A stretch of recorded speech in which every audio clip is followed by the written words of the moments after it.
บายดีพ่อแม่พี่น้องพ่อข่อยแล้วเช่นเก่าเช่นเคยกับสองสาวสารวันเนาะบ่ได้พอกันโดนเป็นอาทิตย์2 อาทิตย์แล้วบ่ได้ลงคลิปบ่ค่อยว่างเนาะช่วงนี้มื้อนี้นำเสนอเมนูอันเอิ้นปลาเค็มแต่ว่าตัดอันหัวแหลมๆมันออกแล้วที่จริงหัวมันแหลมๆก็เลยเอาไปตัดออกเพราะว่าเวลามุกมันจะได้บ่ทิ่มมือทิ่มใบตองจีกเนาะได้ตัดออกมีไข่ตัวนี้ไข่มันแซ่บไข่มันเป็นพวงเลยเขาขายปลาซิวแต่ว่าสุกแล้วรสชาติเพื่อนปลาดุกนาเลยแซ่บกินครั้งแรกก็เลยติดใจแบบเอาไปทอดแต่ว่ามันติดกระทะมื้อนี้ก็เลยเอามามุกเนาะนี่หน้าตาสักประมาณนี้เดี๋ยวสิมามุกกันแล้วก็อันนี้ข้าวเบื่อเนาะมุกปลาต้องขาดข้าวเบื่อบ่ได้ใบตองเฮาก็เสร็จเรียบร้อยนี่ตากให้มันนั่นอ่อนเรียบร้อยเนาะเสร็จทำความสะอาดเรียบร้อยส่วนอันนี้เครื่อ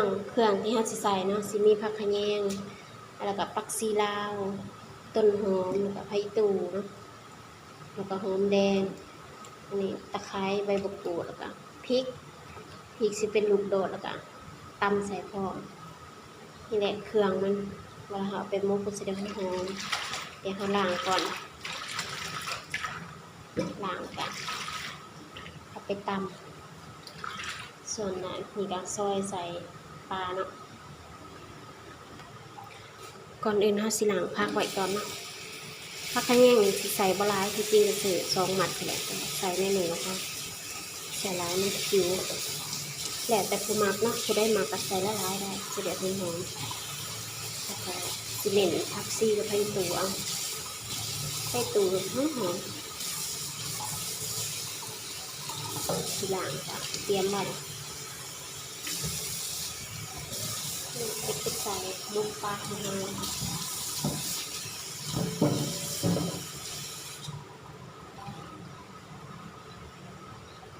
ล้างพักด้วยเตรียมมันอันนี้เรียบร้อยแล้วเนาะมีตะไคร้ใบมะกรูดแล้วก็หอมแดงกับพริกแล้วก็ข้าวเบื่อนะคะสิตำรวมกันเลยตำไม่แหลกๆตำได้แบบนี้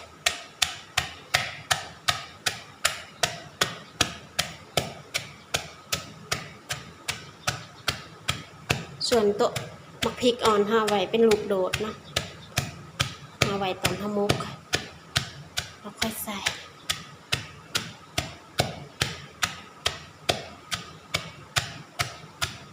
ถ้าตำแหลกแล้วค่อยเอาน้ำมะขามเปียกมาใส่นะพ่อต้องมีส้มพร้อมถ้าบ่ส้มมันสิดับข้าวบ่ได้ดับข้าวปลาที่เอาไปมุก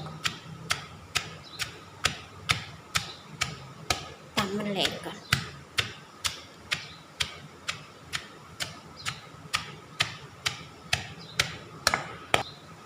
ตำมันข้าวเบื่อกับพริกข้าวแหลกแล้วเนาะนี่เป็นน้ำมะขามเปียกที่เราแช่น้ำไว้เนาะ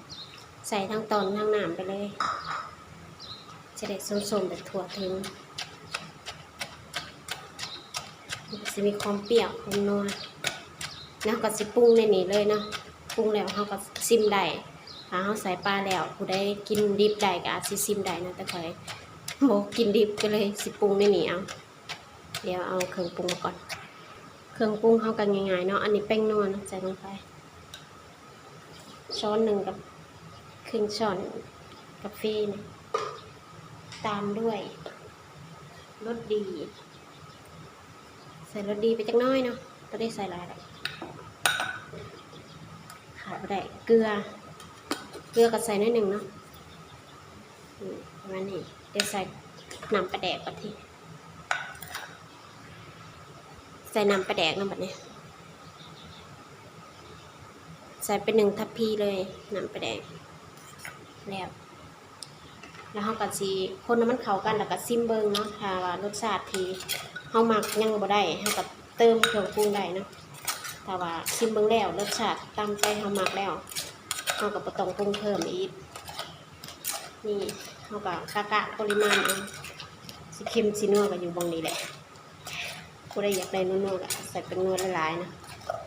นี่เฮาก็สามารถเอามือจิ้มๆแล้วก็แตะ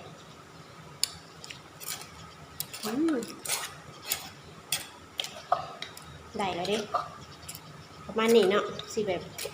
บุปรุงเค็มเกินเวลามันสุกแล้วมันสิเค็มนะพอใส่ประมาณนี้แหละก็พอเนาะต้มกับตามที่หมักแล้วเราก็สิไปคลุกใส่กับปลากับผักที่เราเตรียมไว้เนาะนี่ปลาที่เราเตรียมไว้ก็ทำกระสอบไว้เลยเราก็สตักข้าวเบื่อนอนลงมา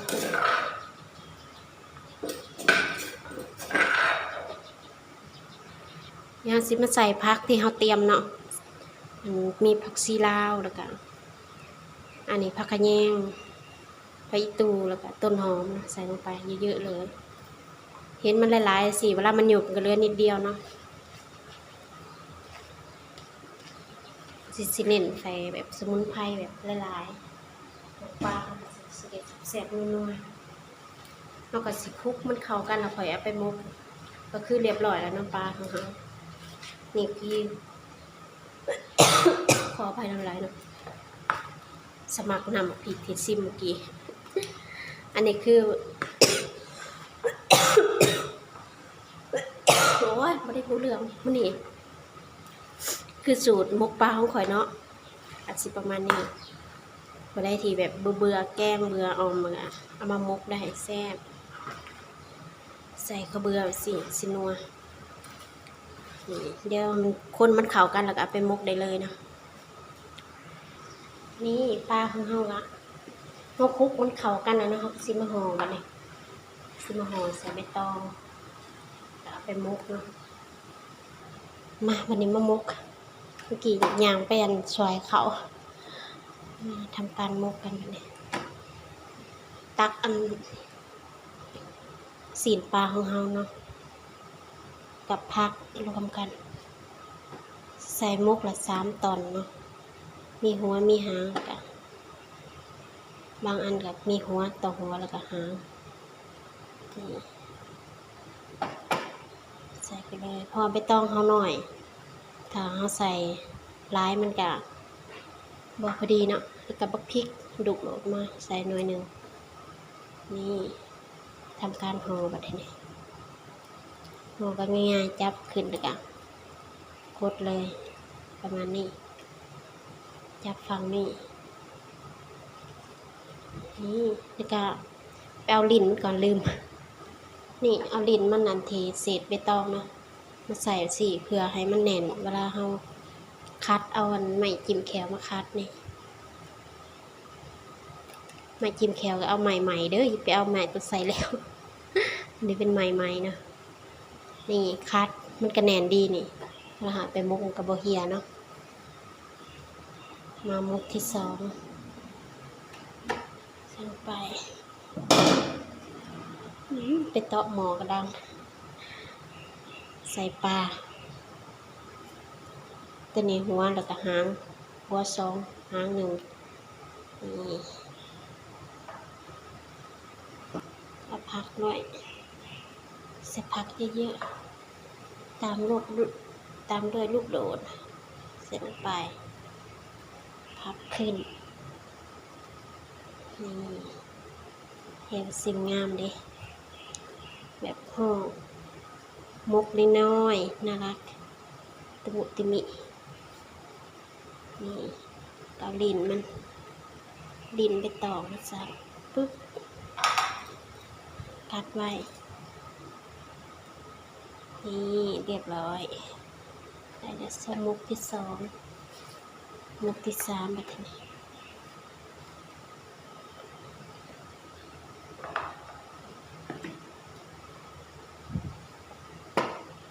ถ้าไปต้องไงเขาก็สิใส่สีนปลา4 ตอนเนาะ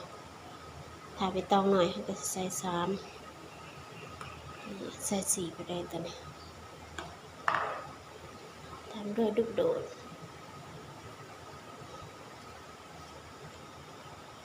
นี่เวลาไปกินกันแล้วแต่ดวง ได้ตัว3 ตอนกันโอเคได้4 ตอนกันดวงดีแต่ก็แกะกินขี้เก่าเนี่ย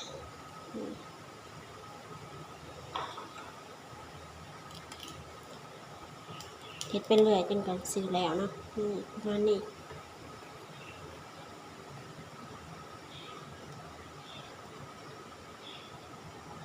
นี่ม มกเข้ากันแล้วเรียบร้อยนะคะได้6มก1 2 3 4 5 6 6มกนี่เราจะมาเรียงใส่หัวแล้วก็เอาไป1เนาะ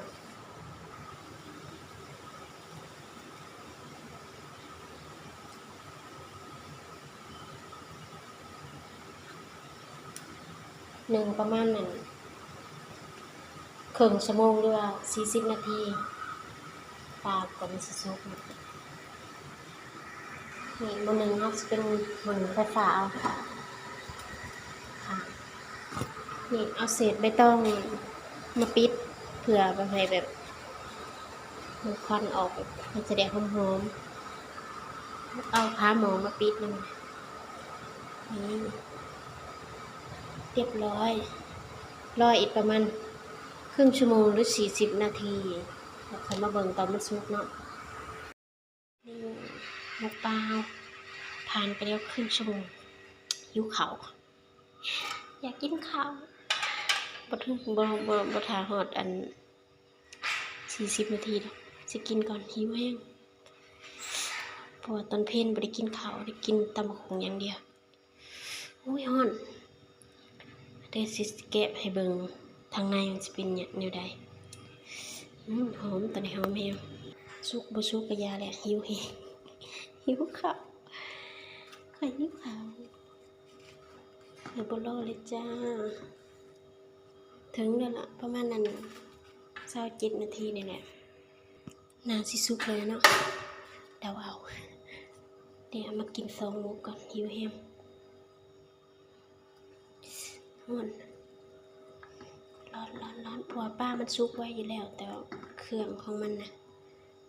ย่านผักบ่เปื่อยก็เลยแบบนึ่งเฮิงนี่ตักออกมาแล้วดิสิแกะให้มัน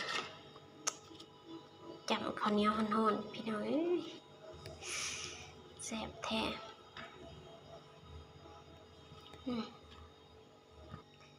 ว้าวแต่แซ่บ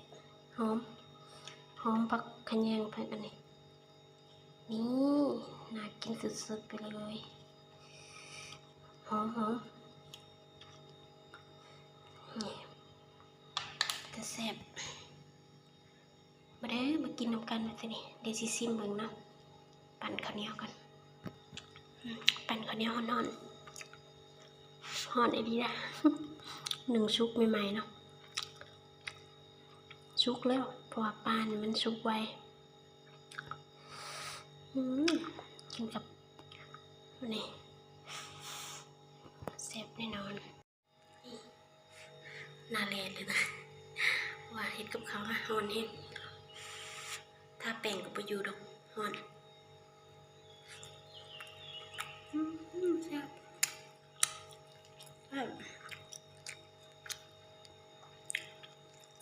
คนลอยปลาเนี่ยแซ่บแล้วคล้ายๆเนื้อปลาดุกเลย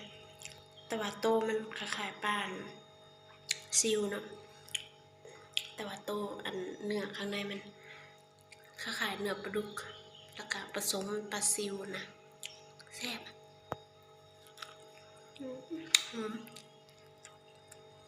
หอมผักชีหอมผักขะแยงแซ่บไรเดี๋ยวไปกินข้าวกันนะฮะหิวแห้งคลิปนี้ลาไปจากเพียงเท่านี้แหละไปแล้วบ๊ายบายสบายดี